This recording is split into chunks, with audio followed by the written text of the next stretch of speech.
scientific death.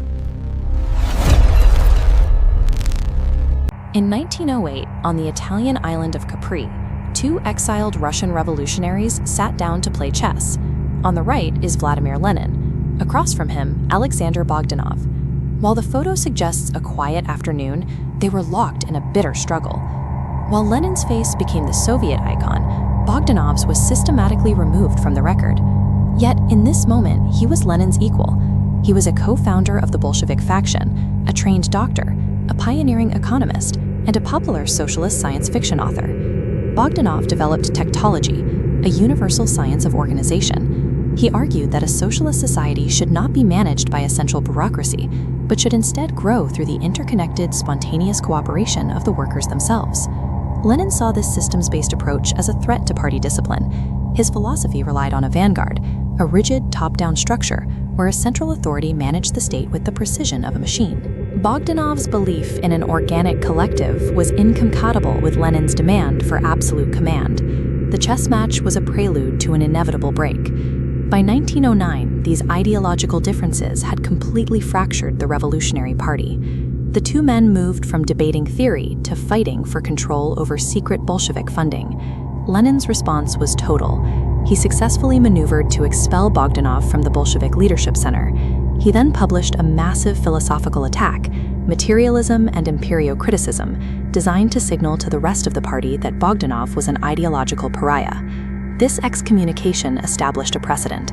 By isolating a co-founder over a theoretical disagreement, the party showed that loyalty to the leader's specific interpretation of reality was now the price of political survival. Following the 1917 revolution, Lenin offered Bogdanov a role in the new government. Bogdanov refused.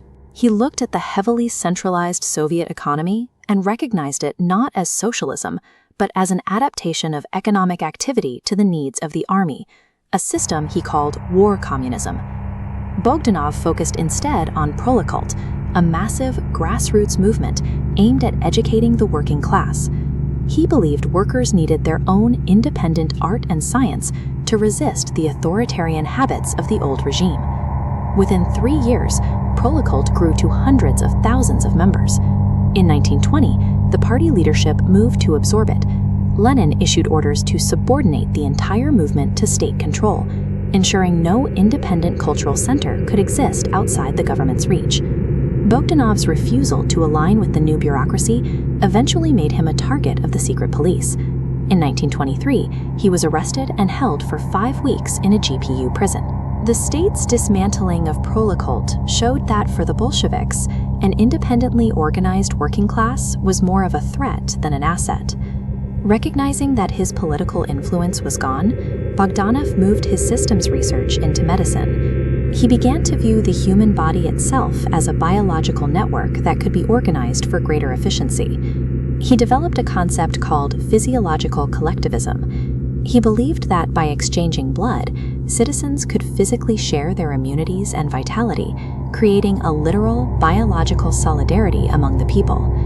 Despite his past conflicts with the party, the practical possibilities of his research interested the leadership. In 1926, with Stalin's approval, he was appointed director of the world's first Institute for Blood Transfusion. In 1928, Bogdanov performed a mutual blood exchange with a student. Both reacted adversely. While the student eventually recovered, Bogdanov's condition failed. Even as he died, he refused medical help, choosing instead to meticulously record his own symptoms for the benefit of future researchers. He martyred himself for his theories, proving a commitment to the collective that the state's bureaucracy could never replicate. After his death, the erasure of his work was finalized. Stalinist historians removed his name from his own institute and condemned his systems theory as anti-Marxist. It took 60 years for his files to resurface. During the 1980s era of glasnost, the Soviet state began lifting censorship and rehabilitating the reputations of those purged under Stalin. While figures like Nikolai Bukharin were quickly rehabilitated and celebrated in the press, the state remained hesitant to clear Bogdanov. His case was only officially closed in 1989. This hesitation was due to the nature of his critique. Bogdanov's work didn't just challenge Stalin's leadership, It provided a scientific dismantling of the entire top-down, command-based system the Soviet Union was built upon. Bogdanov's name was buried for decades, but the systems he envisioned survived the state that tried to erase him. From the foundations of modern cybernetics to the world's first blood bank system, his ideas remain embedded in the infrastructure of the modern world.